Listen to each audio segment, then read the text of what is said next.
What's up mga kadiskarte? So ito na ulit ang inyong lingkod, si Marjo from Team Marjo TV.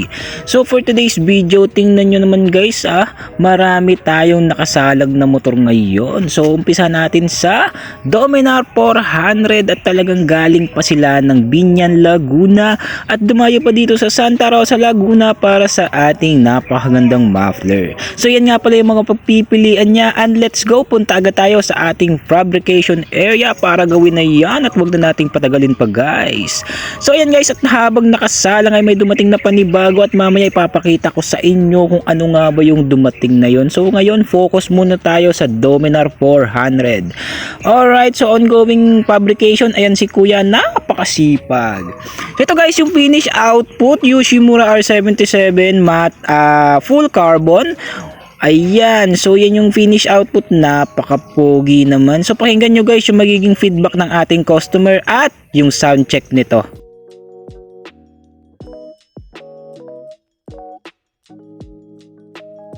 So isang rep, grabe sa ba? Wow! Solid yung kinabit. Matagal ko na talagang hinahanap yung R77. Solid din yung pagkakagawa dito sa market.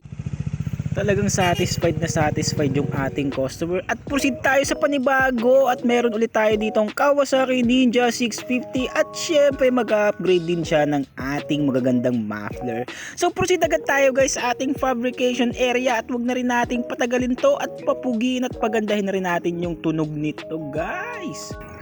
Yung client natin ay galing din siyang Binyan, ay talagang Binyan Day ngayon at Big Bike Day guys. So ito na nga guys, ongoing fabrication ng kanyang elbow. So ang ikakabit natin dito ay MIVB muffler via cut delete with resonator at ito na nga yung finish output, napakapogi. Pakinggan nyo guys yung sound check, syempre yung magiging feedback ng ating customer. Let's go!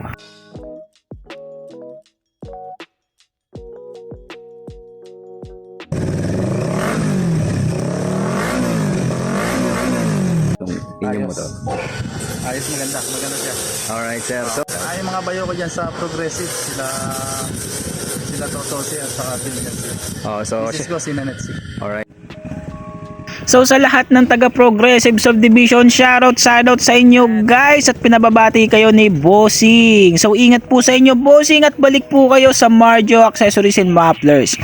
And then next naman ay meron tayo dito ang Duke 390 at nag-upgrade din siya ng ating pinagmamalaking R77 Big Full Carbon via cut delete with resonator at ang customer natin ay galing pang Canlubang, Laguna at pakinggan nyo rin yung magiging sound check nito at syempre yung feedback niya.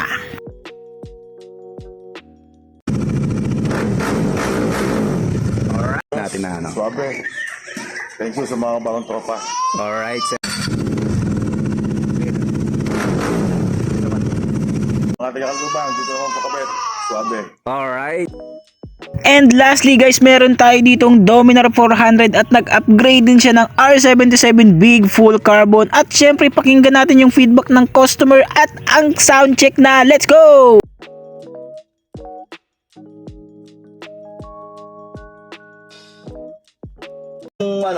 Satisfied naman ako na maganda yung pagka basi niya. Tsaka lalo na pag tinotrotter niya. Kala mo sports na Iyon. Ducati.